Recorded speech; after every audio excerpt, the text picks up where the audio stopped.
ওঠো ওঠো সূর্যয় রে ঝিকিমিকি দিয়া, কালকে তুমি আধার রাতে কোথায় ছিলে গিয়া রে। ওঠো ওঠো সূর্যয় রে ঝিকিমিকি দিয়া। সবাইকে জানাই শুভ সকাল। তো আমার সোনা বাবাকে সকালবেলা আজকে ঘুম থেকে তুলে দিচ্ছি, মানে ডাকছি, পড়তে যাবে। ও তো ঘুমিয়ে আছে কম্বল মুড়ি দিয়ে। তো গানটা আজকে হঠাৎ করে মনে পড়ে গেল ওকে মানে তুলতে, যে তাই সকালবেলা একটু গান শুরু করে দিলাম আজকে। তো তোমরা দেখো কিভাবে আমার ছেলে শুয়ে আছে, পড়ার টাইমটা হয়ে যাচ্ছে কিন্তু ও এখনো উঠছে না। তো এই কারণে ওকে তোলার জন্য আজকে সকালবেলায় শুধু গান শুরু করে দিলাম। ওঠো বাবা, আমার সোনা বাবা তুমি। দেখো অবস্থা, সকাল সকাল মানে উঠবেই না, কম্বল মুড়ি দিয়ে শুয়ে আছে। মনা রে বাবা, টাইমটা তো হয়ে গেল পড়ার, ওঠ, পড়তে যাবে তো, ওরকম করলে হবে না।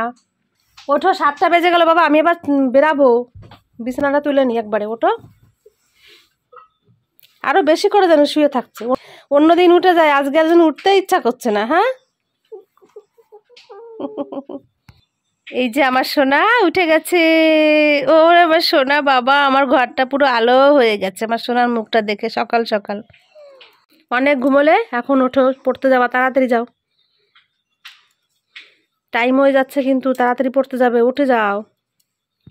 ছেলেকে তো তুলে দিলাম, এখন ঘরে আমার অনেক কাজ আছে, কারণ কালকে আমি বাড়িতে এসেছি অনেক রাত্রেবেলায়, ঘরের কোনো কাজ করতে পারিনি, সারা ঘরে পুরো লন্ডভন্ড অবস্থা। ওই জন্যই সকাল সকাল উঠেছি আজকে আমি এই কাজগুলো করার জন্য। তো এখন এই কাজগুলো সেরে নিই, তারপর তোমাদের সঙ্গে পরে কথা বলবো, আবার ডিউটিতে যাব। এই সকালের সমস্ত বাসি কাজ কমপ্লিট করে রেখে এখন এই যে শাড়ি পরেছি, ডিউটিতে বেরিয়ে যাচ্ছি। রান্না তো বাড়ি এসে করব, এখন আর রান্না করার সময় পেলাম না, এসে রান্না বান্না করব। তো চলো আমি এখন ডিউটিতে যাই, তারপর তোমাদের সঙ্গে আবার পরে কথা বলবো। এই ডিউটি থেকে বাড়িতে আসলাম, আর এখন বাড়িতে এসে শাড়িটা ছেড়ে রান্না করে চলে এসেছি, কারণ দেরি হয়ে যাবে, রান্না বান্না করতে হবে। তো দাদা ভাই ছেলে দুজন খাবে। ছেলে পড়ে আসলো, পড়ে এসে বলছে মা খিদে পেয়ে গেছে, খেতে দাও। আমি আর কাকে বলবো, ওরা তো আমাকে বলে, আমি কাকে বলবো যে আমার খিদে পেয়েছে, তাই তো। তো আমি এখানে ভাত বসিয়েছি আর একটু চা বসিয়েছি, চাটা খাবো আমি এখন। চা না খেলে তো সকালবেলা ভালো লাগে না, চা তো আমার রেগুলারে একটা কমন জিনিস হয়ে গেছে, এটা খেতেই হবে আমাকে। কেন জানি না এরকম অভ্যাসটা করলাম কেন। তোমাদের দাদাভাইও খুব রাগ করে মাঝে মাঝে যে অত চা খেও না, চা খেলে শরীর খারাপ করবে। তো আমার একটা এখন সত্যিই চায়ের নেশাটা সকালবেলা, বিকালের নেশা নেই, একবারই শুধু খাই। এই ডিউটি থেকে বাড়ি আসলে একটু খেতে ইচ্ছা করে, এই আর কি।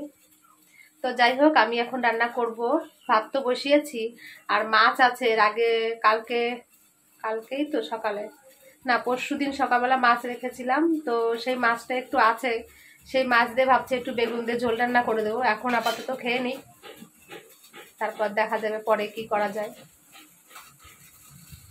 তো আমি রান্নাটা এখন সারি, তারপর তোমাদের সঙ্গে আবার কথা বলবো, অনেক কথা বলবো তোমাদের সঙ্গে, কারণ কালকে কি কি হয়েছে, তোমাদের দাদাভাইকে পরীক্ষা করার সময় আমি তোমাদের সবটাই বলবো।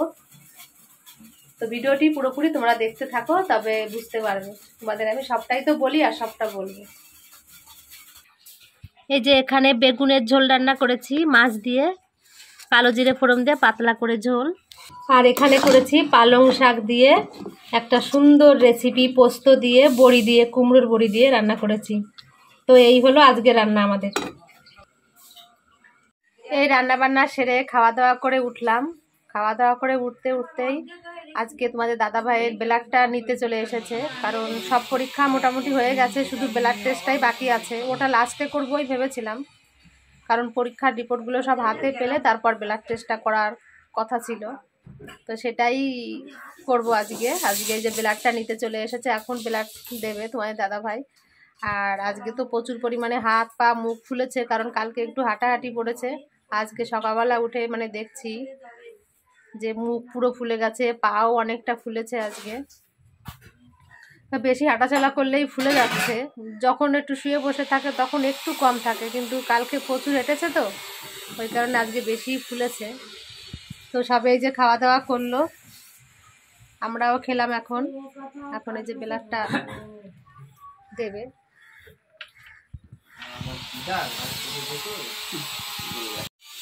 এই দেখো আজকে মুখ ফুলে কি অবস্থা, পাগুলো প্রচুর ফুলেছে। এটা হলো আমাদের নেপু, এ খুব সুন্দর বেলাট নেয়। তো তোমাদের দাদাভাই বলে তো যে ও বেলাট নিলে আমার একটুও লাগে না, আর অন্য অন্য জায়গাতে বেলাট নিলে খুব লাগে, কষ্ট পায়, কিন্তু এখান থেকে কষ্ট পায় না নিলে পরে। এর হাতের কাজটা খুব সুন্দর।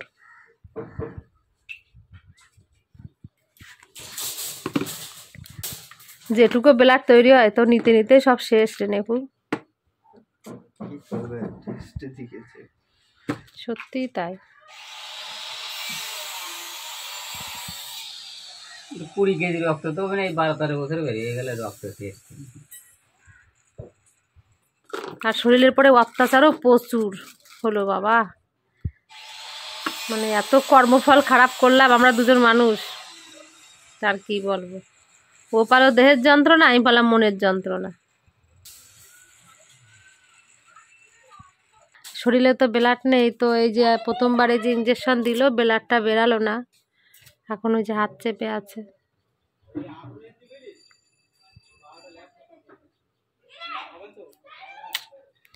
সমস্ত যাবে না,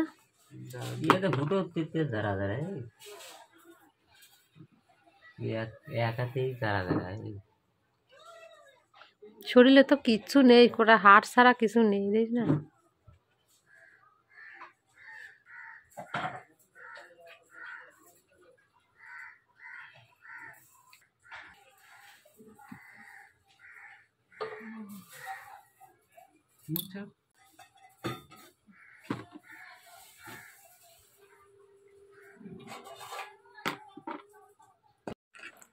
তোমাদের দাদা ভাইকে তো তখন ব্লাড নিয়েছে, তো ব্লাড নেওয়ার পর আমি তারপর তোমাদের দাদা ভাইকে এখন তেল মাখিয়ে দিয়েছি। ম্যাসাজ, পায়ে খুব যন্ত্রণা করছিল, কারণ কি হাত পা প্রচুর ফুলেছে, কালকে হেঁটেছে তো খুব যন্ত্রণা করছিল। ছেলে আমি দুজন মিলে তোমাদের দাদা ভাইকে একটু ম্যাসাজ করে দিলাম।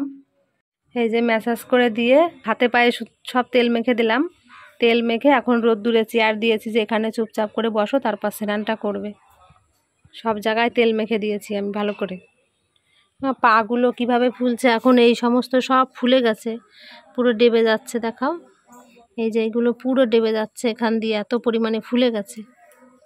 ওই তোমার দাদা ভাইকে একটু ম্যাসাজ করতে করতে এদিকে জলটাও চলে গেছে, তো অবশ্য জলটা বাদিয়ে রেখেছি, সেটা দিয়ে আমি এখন স্নান করব। স্নানটাও এখনো হয়নি, 2:30টা বেজে গেছে, এখনো স্নান করতে পারলাম না।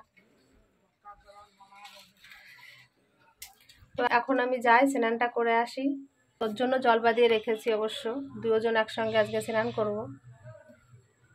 ও আর একটা কথা বলবো, সেটা ভুলে গেছি। কালকে তোমাদের দাদা ভাইয়ের যখন পরীক্ষাটা হয়েছিল, তো একটা মানে প্লাইবোর্ডের উপরে, তাই তো প্লাইবোর্ডের উপরে শুয়েছিল, যখন পরীক্ষাটা করছিল খুব জোরে জোরে নাড়াচ্ছিল। আর ওই প্লাইবোর্ডের পরে যদি কিছু না থাকে, শরীর তো এমনি রোগা, পুরো হাড় গোড় ছাড়া কিছুই নেই, তো প্রচণ্ড পরিমাণে এখন গায়ে ব্যথা হয়েছে, মানে এখন গা হাত পা নাড়াতেই পারছে না, এরকম ব্যথা হয়েছে, পুরো ঝাঁকিয়েছে এরকম করে করে পরীক্ষাটা করার সময়। তো এখন বলছে আমাকে যে প্রচুর পরিমাণে নাকি গা হাত পা ব্যথা দিচ্ছে। রিপোর্টটা আমি ফোনে পেয়ে গেছি, তো রিপোর্টটা কি আছে আমি তো বুঝি না সব কিছু, যেটা ডাক্তার বুঝবে। তো আমি সেটা তোমাদের একটু বাদে বলছি, আমি স্নানটা করি, তারপর আর্নিক সেরে তোমাদের সঙ্গে কথা বলবো, যখন তখন বলবো। এই স্নান করে আর্নিক সেরে তোমাদের সামনে আবারও চলে আসলাম। তো যে কথাটা বলবো, কালকে তোমাদের দাদাভাইকে পরীক্ষা করাতে করাতে অনেকটা দেরি হয়ে গেছিলো, বাড়ি আসতে আসতে আমাদের 7:30 8টা বেজে গেছিলো ওখান থেকে আসতে আসতে। তো বলতেই হবে যে রঞ্জন দাদাভাই আমাকে প্রচুর হেল্প করেছে। তো যেখানে আমরা পরীক্ষা করাতে গেছিলাম, যে কোয়ার্ডা হাজরা ল কলেজ, যেটা এটা তো আমি চিনতামই না, কোনোদিন নামও শুনিনি, কিন্তু দাদাভাই আমাকে সত্যি অনেক সাহায্য করেছে এই পরীক্ষাটা করানোর জন্য। তো ভালোভাবে যাক পরীক্ষাটা হয়ে গেছে। আমরা খুব ভয় পেয়েছিলাম এই পরীক্ষাটা নিয়ে, তোমাদের দাদাভাইও খুব ভয় পেয়েছিল, কারণ এই পরীক্ষাটা ও ভেবেছিল যে এটা নাকি গলা দিয়ে মানে পাইপ ঢুকে পরীক্ষাটা করবে। আমিও তাই ভেবেছিলাম যে ওরাল গ্যাস্ট্রোগ্রাফির পরীক্ষাটার নাম শুনেই মনে হচ্ছে যে পাইপ দিয়ে করবে এই পরীক্ষাটা। তো ও খুব নার্ভাস হয়ে পড়েছিল ওখানে। আমি তারপর একা একা ছিলাম, আর তো কেউ পাশে ছিল না। রঞ্জন দাদাভাই এসেছিল একটু বাদে, কারণ দাদাভাইয়ের ডিউটি আছে, সেটা সেরে টিফিন টাইমে তারপর আমাদের কাছে এসেছিল। সেই 10টার থেকে আমি একাই ছিলাম। তারপর 2:30 থেকে দাদাভাই আসছিল, 2:30-3টে থেকে দাদাভাই এসেছিল। তো খুব মানে ভয় পাচ্ছিলাম যে পরীক্ষাটা যদি পাইপ দিয়ে করে, ইন্ডোস্কোপি যেরকম করে সেইভাবে মনে হয় করবে পরীক্ষাটা, আমরা সেটাই ভেবেছিলাম। তো যা মানে কি ভয়ে ভয়ে ছিলাম সেটা না দেখলে বুঝতে পারবে না, কারণ আমি না, তোমাদের দাদাভাই বেশি ভয় পাচ্ছিল, কারণ ওর শরীরটা তো খুবই দুর্বল। এখন পাইপ যদি গলার ভিতর দিয়ে ঢুকিয়ে দেয় তাহলে ও আরও বেশি মানে কাহিল হয়ে পড়বে। ও আমাকে অবশ্য বলেছিল যদি পাইপ ঢুকিয়ে দেয় তাহলে বলবা যে আমাকে যেন অজ্ঞান করে নয়, না হলে কিন্তু আমার কি হবে জানি না, আমাকে ওটাই বলেছিল ও। কারণ ও তো জানে ইন্ডোস্কোপি করতে কতটা কষ্ট হয়, ওকে তো 4-5 বার ইন্ডোস্কোপি করেছে, তো ও সব বিষয়গুলো জানে আর কি, সেই কারণে বলেছিল। তো যাক, ঠাকুর কৃপা করেছে, কৃষ্ণকালী মা রাধা গোবিন্দ কৃপা করেছে, পরীক্ষাটা পাইপ দিয়ে হয়নি, পরীক্ষাটা হয়েছে 3টে লিকুইড ঔষধ। সেই লিকুইড ঔষধগুলো ওকে খাইয়ে দিয়েছে। খাওয়ানোর পরে মানে দেখছে যে মানে ওই জলটা কোথা দিয়ে মানে যাবে, কোথাও আটকে আছে, সেই জিনিসটা দেখার জন্য পরীক্ষাটা হয়েছে। তোমাদের দাদাভাইকে কিন্তু অনেক রকম পরীক্ষা আগেই 12-13 বছর ধরে করেছি, কিন্তু এই যে ওরাল গ্যাস্ট্রোগ্রাফির পরীক্ষাটা, এটা কিন্তু এই ফার্স্ট টাইমই আমরা করলাম, এটা আগে পরে কোনো দিন করিনি। তো সেটা নিয়ে একটু নার্ভাস ছিলাম। তো যাই হোক, ওই লিকুইডটা গলা দিয়ে যাচ্ছে, তখন যাওয়ার সময় অসুবিধা হয়নি। তারপর এপাশ ওপাশ কাত করে ও যেটা বলছিল, আমি তো জানি না, আমি তো ভিতরে যেতে পারিনি, আমি তো বাইরেই বসেছিলাম। ডাক্তার নাড়িয়ে চাড়িয়ে পরীক্ষাটা করছে নাকি, তোমাদের দাদাভাই সব ক্যামেরায় দেখতে পাচ্ছে যে কোথায় কি আছে, মানে নিঃশ্বাস নিচ্ছি আমরা যেভাবে, নিঃশ্বাসের সঙ্গে সঙ্গে পেটের ভিতরে যত নাড়ি আছে সেই নাড়িগুলোও নিঃশ্বাসের সঙ্গে সঙ্গে উঠছে আর নামছে, এরকম করছে, তাই বলল। আর একটা রিপোর্ট আমি ওখানে থাকতে পেয়ে গেছিলাম, যে বুকের যে এক্সরেটা করেছে ওরা, চেস্ট এক্সরে যেটা, ওটা রিপোর্টটা আমি ওখানে থাকতেই পেয়ে গেছি। ওটা নর্মালি দেখলাম লেখা আছে।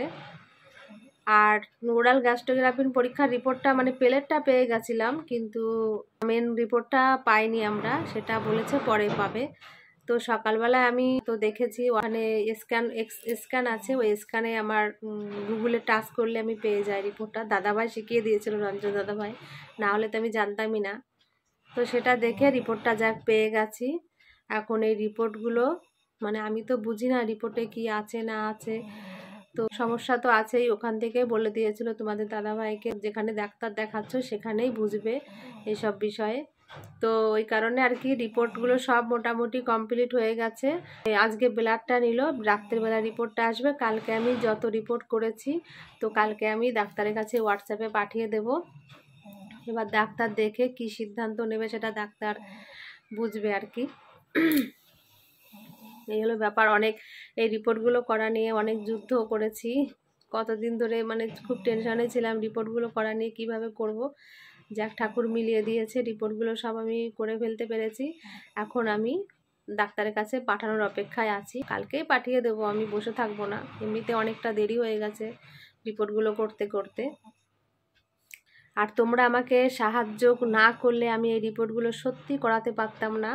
তোমরা আমাকে প্রচুর সাহায্য করেছো বলে সবাই আমি এই রিপোর্টগুলো করাতে পেরেছি, না হলে সত্যি আমি রিপোর্টগুলো করাতে পারতাম না, খুব অবস্থা খারাপ হয়ে যেত আমার। আমি সবাই কিছু কিছু আমাকে সাহায্য করেছে, সেই সমস্ত টাকাগুলো দিয়েই আমি পরীক্ষাটা করাতে পেরেছি। তোমাদের আশীর্বাদ না থাকলে আমি সত্যিই পারতাম না। তোমাদের সাহায্য প্লাস আশীর্বাদ দুটোই আমার খুব প্রয়োজন, খুব প্রয়োজন।